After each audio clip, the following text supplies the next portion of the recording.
నమస్తే మీ వెంకట్ 75వ జయంతి వైఎస్ రాజశేఖర రెడ్డి 75వ జయంతి సందర్భంగా మనతో మాట్లాడడానికి ఇంద్రశోభన్ గారు ఉన్నారు. సో ఇంద్రశోభన్ చెప్పండి, 75వ జయంతి వైఎస్ రాజశేఖర రెడ్డి నుంచి ఏం చెప్తారు? రాజశేఖర రెడ్డి గారు అంటే ఇన్ఫినిటివ్ అని చెప్పాలి. ఈ పదము ఇది డెఫినేషన్ అనేది లేదు ఆయనకి. ఎందుకంటే ఈ ఈ సమాజంలో ఈ ప్రపంచంలో ఉన్నటువంటి సేవకు సన్మార్గుడు. ఇవాళ కష్టం ఉన్నటువంటి వాడికి నేనున్నా అనేటువంటి భరోసా. ఒక పేదవాడు వెళ్ళి ఇది నాకు కావాలంటే నేను మీకున్నాను అని చెప్పి ఒక తండ్రిగా, ఒక అన్నగా, ఒక కొడుకుగా అన్ని రకాలుగా ఇవాళ తన యొక్క పాత్రని 100% ఫుల్ఫిల్ చేసినాడు. భగవంతుడు తనని మధ్యలోనే తీసుకెళ్ళినాడు. నిజంగా రాజశేఖర రెడ్డి గారు ఉండాల్సినటువంటి వ్యక్తి.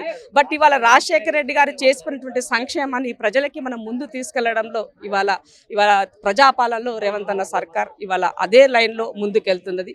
ఆ సంక్షేమ పథకాలు ఈ ప్రజలకి అందించడంలో ఒక అడుగు ముందుకు వేసి ఇవాళ ఆ రోజు ఉన్న సందర్భంలో ఆరోగ్యశ్రీ 2 లక్షలు ఉన్నది. ఇవాళ ఆరోగ్యశ్రీ అది 10 లక్షలకు వెళ్ళింది. ఆనాడు ఇందిరమ్మ ఇండ్లు ఉన్నది, చిన్న ఒక రూములో ఇండ్లు ఉన్నది. ఇవాళ డబల్ బెడ్రూమ్ ఇండ్ల వైపు కానీ, ఇల్లుంటే కట్టుకునేదానికి ఆర్థిక సహాయం కానీ, పింఛన్లు ఆనాడు 200 రూపాయల పింఛన్, ఇవాళ ఆ పింఛను మనము 4000 రూపాయల పింఛన్కి వెళ్ళినాం. ఇవాళ ఆనాడు ఉన్నటువంటి రాజశేఖర రెడ్డి ఉన్నప్పుడు జంబో డిఎస్సి వేశారు. ఇవాళ మళ్ళీ అదే డిఎస్సి నోటిఫికేషన్ 7000 పోస్టులతో డిఎస్సి నోటిఫికేషన్ ఇచ్చారు. ఇవాళ గ్రూప్ 2 రాజశేఖర రెడ్డి ఉన్నప్పుడే గ్రూప్ 1 గ్రూప్ 2 అయింది. ఇవాళ మళ్ళీ ఆ విధంగా అంటే ప్రతిదీ కూడా మనం కంపేర్ స్టడీ చేసుకున్నట్లయితే రాజశేఖర రెడ్డి గారు ఇచ్చినటువంటి సంక్షేమాన్ని ఇవాళ రేవంత్ అన్న తన ప్రజాపాలనలో ఇలా ముందుకు తీసుకెళ్తున్నాను చెప్పడంలో ఇవాళ నిజంగా నేను చాలా హ్యాపీగా ఫీల్ అవుతున్నాను. ఇది ప్రజలకు అందాలి. ఇంకో విషయం ఏంటంటే రాజశేఖర రెడ్డి గారు ఉన్న గొప్పతనం ఏంటంటే శత్రువు తన గడప దొక్కినా కూడా శత్రువుకి సహాయం చేసేటువంటి తత్వము.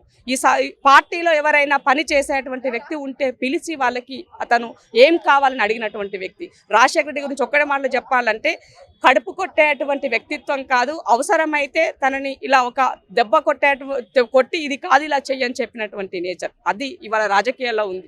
రావాల్సిన అవసరం ఉంది. సేవ సన్మార్గాన్ని ఇవాళ అలవర్చుకోవాల్సిన అవసరం ఉంది. రాబోయేటువంటి యువత రాజకీయాలకి రావాలంటే సేవని సన్మార్గం వైపుగా ఎంచుకొని రాజకీయాలకు రండి మాత్రం పిలుపునిస్తున్నాను. రాజశేఖర రెడ్డి స్ఫూర్తి అన్నది ప్రతి అణువున ప్రతి అడుగడుగున ఇవాళ ఆయన జయంతి 75వ జయంతి అని అంటే ఈ తెలుగు రాష్ట్రాల్లో ఉన్నటువంటి ప్రతి ఇంట్లో కూడా పండగ వాతావరణం, పండగ రోజు అని చెప్పాల్సిన అవసరం ఉంది. అందుకనే రాజశేఖర రెడ్డి గారిని రాజకీయాల్లో ఆయన వేరుగా చూడలేం. పార్టీలకు అతీతంగా రాజకీయాల్లో సంక్షేమం, సేవ అందించాలన్నటువంటి ప్రతి ఒక్కరూ కూడా ఆయన పేరు లేకుండా, ఆయన పేరు మాట్లాడకుండా ఉండలేరు అని మాత్రం ఈ సందర్భంగా చెప్పారు. అలాంటి ముఖ్యమంత్రి మనం రేవంత్ రెడ్డిలో చూడొచ్చు అంటారా? తప్పకుండా.